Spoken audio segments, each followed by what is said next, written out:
Chapter 6. Based on True Events. There was a man that lived at the bottom of a very high and steep hill. His home sat adjacent to a crystal-clear stream. Each afternoon he would sit under the trees on a handmade wooden bench and drink fresh, cool water from the stream while taking in the sounds and scents of the lush forest. An unfulfilled need. One day the man heard that there was a terrible shortage of water in the village at the top of the hill, and the people were desperate due to an extreme drought. The afternoon heat was scorching, and lack of water had become a big problem for the villagers. One morning, as the man was contemplating his day, he realized that he might be able to help the villagers at the top of the hill. He had an oversupply of fresh and clean water being sourced by his beautiful mountain stream. So in a moment of brilliance, he decided to open a business running buckets of water up the hill. He was in perfect physical shape, and he had access to a very large bucket that would hold a few gallons of water. He didn't have huge financial resources to start his business, but he didn't need much more than some physical endurance and a big bucket. He figured he could run 3 buckets a day up the hill, and the villagers would pay him $20 per bucket, so he would make $60. One beautiful spring morning, he started his runs up and down the mountain. It was exhausting work, but he appreciated the $60 a day he could bring home to his family. He ran 3 buckets of water up the hill each day for about 3 months. Everything was fine until one of his kids got into a fight at school and ended up with a broken arm. Unfortunately, they weren't adequately insured, so the man and his wife had to come up with a plan to generate some extra cash. The villagers had a need for 100 buckets a day, and although it would mean making a few sacrifices on the home front, he decided to run a 4th bucket at the end of each day up the hill.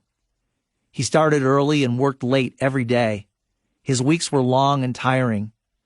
In the afternoon, the summer sun would beat down on him, draining his energy. He had a thriving business, but was also having a tough time staying on top of his schedule. He was so tired after a few weeks that he could do nothing but rest on the weekends. One scorching afternoon, he was hauling his 4th bucket for the day and feeling excessively tired and dehydrated. He was sweating, and some of the sweat got into his left eye. The heat was more than he could handle, and he became dizzy and disoriented. He tripped and fell, spraining his ankle and spilling the 4th bucket of water. The pain was unbearable. He could barely put any pressure on it at all. He hobbled down the hill to his home by the stream, feeling drained, discouraged, and depressed. The workaround. The man at the bottom of the hill would be unable to work for the next 2 months due to his injury. As he lay on the couch icing his sprained ankle, he dreamed up an idea that could solve a big problem for his family and for the people in the village. He remembered that they had a need for 100 buckets of water a day. He could only deliver 4, and it was nearly killing him.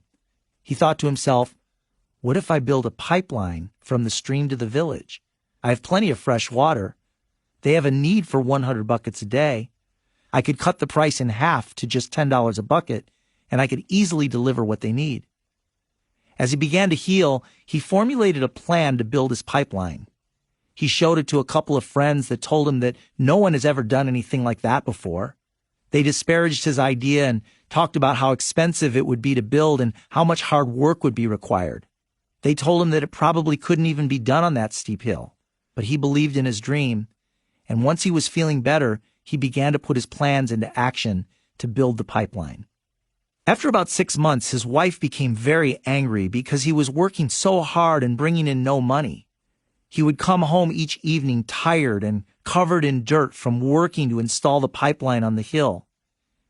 He even started to question himself and wondered if he should just quit and go out and get a real job. His friends told him he was crazy and that he would never succeed at this outrageous plan. But each time he was criticized, he became more committed to his project. Although his wife fought him and his friends thought he had lost his marbles, he continued to build the pipeline. After a year, he was completely broke and he was tired from working so hard, but the pipeline was finally complete. Almost 1 year to the day after starting construction on his pipeline, he opened the main valve and fresh, clean water began to flow from the stream to the village. The whole town came out to watch in disbelief and was shocked that the pipeline was actually complete and operational. Over 100 gallons a day were delivered to the village, and they were happy and grateful that this man had followed through on his commitment to complete the project. He was able to charge them $10 a gallon, and for 7 days a week, he would earn $1,000 a day. $30,000 a month in income flowed into his bank account, and the man and his little family were able to take a long vacation on the beach. They took walks each morning, and every evening they enjoyed seafood dinners and drank wine as they watched the sunset over the ocean. Chapter 7. Residual Income 101. The man that lived at the bottom of the hill learned some valuable lessons on his journey that were initiated by a devastating injury. Falling and spraining his ankle seemed like the end of the world when it happened. However, it turned out to be the best day of his life. He learned that sometimes the greatest setbacks result in the greatest breakthroughs. He also learned that the big money is in the distribution and not the sales. When he was hauling buckets of water, he had a sales business that owned him. He could never take any time off because his income would stop. He was exhausted at the end of every day from working so hard. The day he was injured, he had a big problem because he was no longer able to work. He was in the business of selling buckets of water to the people in the village. He needed his own hands to make money. After spraining his ankle, his livelihood was taken from him. While recovering on the couch, he decided he would get out of the sales business and get into the business of distribution. Once he figured out that he could build a pipeline that would distribute many more gallons of water than he could ever distribute on his own, he realized he was on to something big. Looking back, he could now see that, although he put in a lot of work for an entire year to build it, after the pipeline was complete, the amount of work he needed to put in was minuscule. He tapped into one of the greatest lessons in business. The money is in the distribution and not in the sales. The distribution didn't require daily, ongoing work on his part, so he could discount his product and deliver more of it to the people in need. He didn't need to collect $20 a bucket any longer to make money. He could cut his price in half and still make a great profit. A little of a lot is better than a lot of a little. He took a calculated risk and followed through on his vision to serve those in the village. By doing so, he freed up his time and exponentially improved the quality of his life and the lives of the members of his family. Chapter 8. Do the impossible. 25 years ago, you could buy a coffee on any corner in America. Most convenience stores and gas stations sold coffee at 50 cents a cup, and the market was saturated with establishments selling coffee. Someone can sit in nearly any major airport in the world and have 3 or 4 cafes within eyesight that all sell various forms and combinations of coffee, espresso, milk, and sugar, ranging in price from $4 to $8 per cup. Who would have predicted that one company could transform a market the way that Starbucks did? Suggesting that a company could introduce a product that was 8 to 20 times more expensive in a market that was already saturated is lunacy. Yet Starbucks did it. During the same time in history, if someone were to suggest to a group of friends, "Let's go grab some sushi," most people in the group would have replied, "Ew, that's disgusting."